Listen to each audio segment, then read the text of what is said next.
record this. Okay, guys, so I thought about recording a history video about the Mongol Empire while playing video games, because that's cool. And poggers, so here we go. Okay, so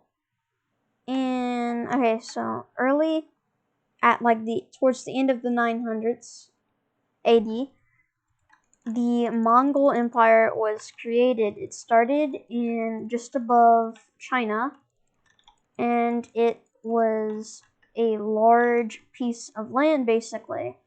And the people in it were known as barbarians, and they were trying to expand aggressively. They expanded into China, and whenever they did that, they had a first few rough battles, but eventually they conquered some land in China. And so next, what they decided to do was conquer some land in modern-day Russia. And when they did this, they gained some land, but eventually got pushed back, and then they had to sign an ancient armistice agreement. So, later, the Chinese were invading the Mongols to gain their territory back, and whenever they did this, the Mongols defeated them, which was one of the biggest Mongol achievements of that time period, because the Chinese outnumbered them greatly.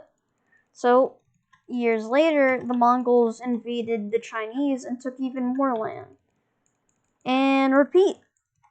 And so after this happened, what happened was the Mongols decided that they weren't okay with having this much land, and so they formed a government. A empire, to be exact. However, it didn't have the characteristics of an empire, but you can say it was an empire anyways. And whenever they created the Mongol Empire, it was basically meant to be something that would beat all other empires and impress all who lived in it.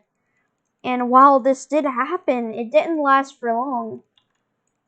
Certainly not as long as some other empires, anyway. Looks like I'm gonna lose this fight, but whatever. It's fine. I'm dead, boys. Oh, maybe not. He's just gonna gap. He's gonna gap and I'm just gonna die. This game's bad. Alright, but so whenever the Mongols invaded to the west, into Europe, did he seriously just do that all the way to 10 HP just so he can... That's toxic. The Mongols invaded west and took some more territory. Whenever they did this, they gained some more land, and therefore they gained more people. However, people in those territories were not too satisfied being under Mongol rule. And so, what they did was they had a few uprisings. The Mongols famously crushed them, very easily in fact. And whenever they did this, they came ever more aggressive and started tightening up the security in the land, which not a lot of residents there actually liked. And so another uprising happened, but once again it was squashed by the Mongol Empire. The Mongols started growing their empire, and they invaded even more into China, making the biggest land yet. And so after doing this, they were successful and took out a bunch of China, specifically the north part. They signed another armistice. And so what they did was they invaded Siberia, but they got knocked back before immediately invading it again and taking it out. Whenever they did this, there were not really a lot of people who lived in Siberia, which is why it was easy. But for the people who did, they were not really used to seeing new people. For years, they lived alone and without anybody near them, or they just weren't used to seeing other humans. And so when the Mongols came, it was very frightening to them, and they ended up doing one of the most amounts of uprisings at the time. And so, after taking out the Mongol Empire, what am I saying? Okay, so they took more of Siberia, which enraged the people, and so they invaded more of Mongolia, but they got absolutely crushed. And so they invaded all the way really next to Turkey, but the Turkish were actually more equipped than the Mongols at this time. And so the Mongols stood absolutely no chance and got pushed back, but they signed another ancient armistice. Okay, what the hell? Hello. Okay. Well, there goes my 3-win streak.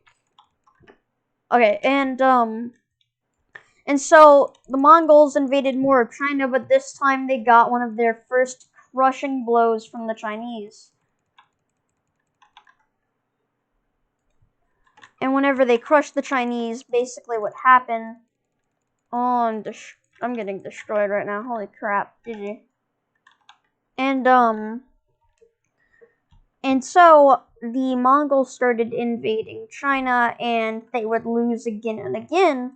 And that's because the Chinese started developing more advanced things like guns, spears, and just a bunch of stuff just in general.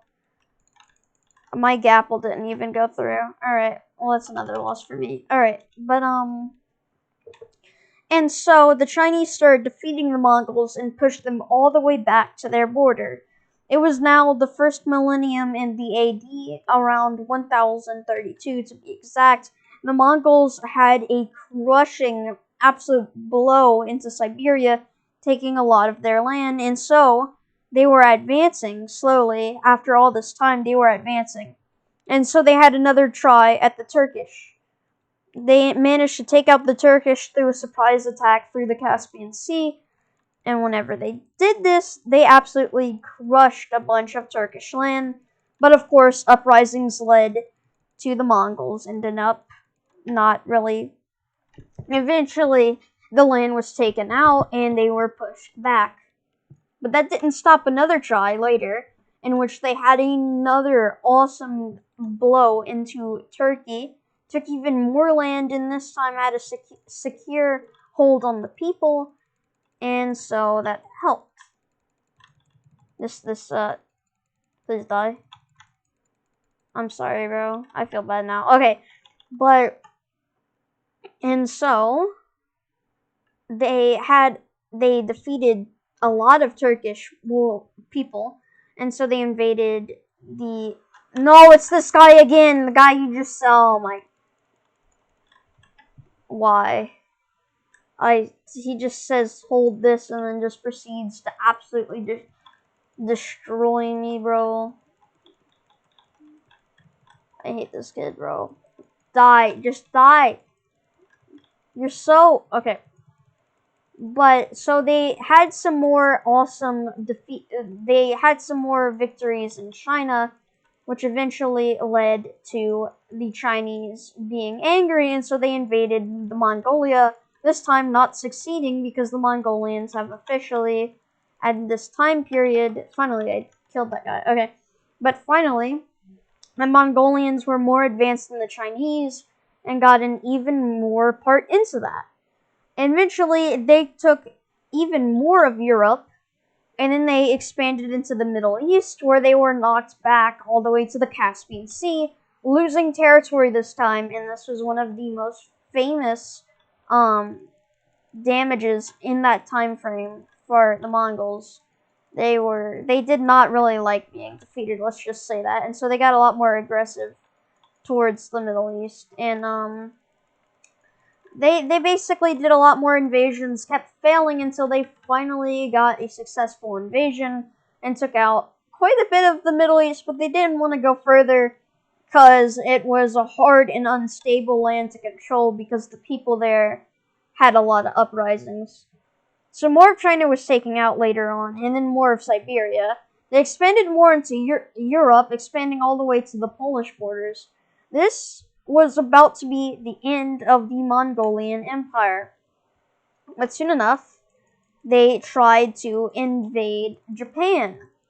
However, due to a famous typhoon, in which Japan actually created a word for this called divine wind. I forgot the translation for it, but they called this ancient story divine winds. It was basically where a lot of people will probably already know this, honestly, but it's where a typhoon took out the Mongolian ships that were sailing over to Japan to absolutely crush the Japanese. However, the Japanese had Mother Nature on their side, and the typhoon absolutely destroyed the Mongol fleet.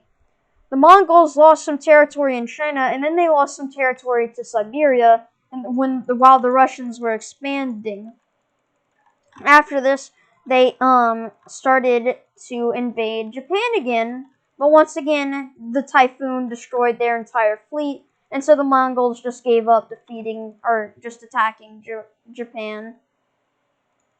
Please die, sir. No, I don't like you, buddy. There you go. And so they defeated more Chinese territories, but then they were taken back.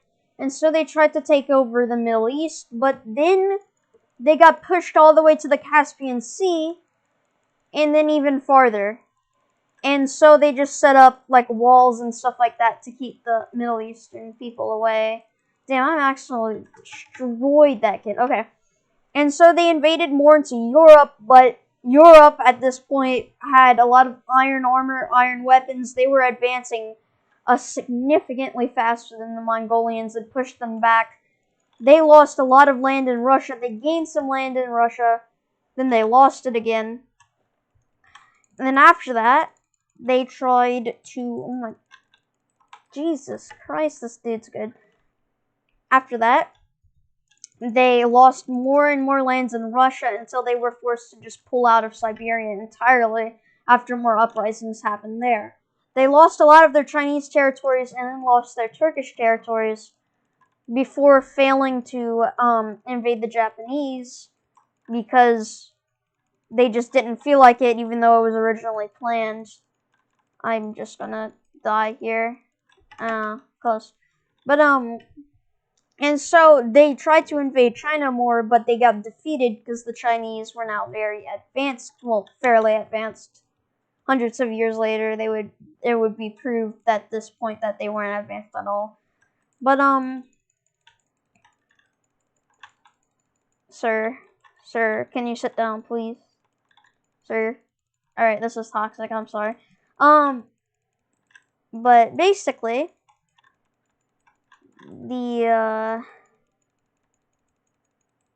thank you. Alright. And so basically they lost more territories to the Chinese, then they lost all of Siberia, all of the European, all of their Middle Eastern. And eventually, whenever you look at Mongolia today, you'll see the same borders that they had when they lost their empire towards like the 1270s, I think. And so after that, that was the end of the Mongolian Empire. And so we're done with this. Oh my Jesus. Alright, hope you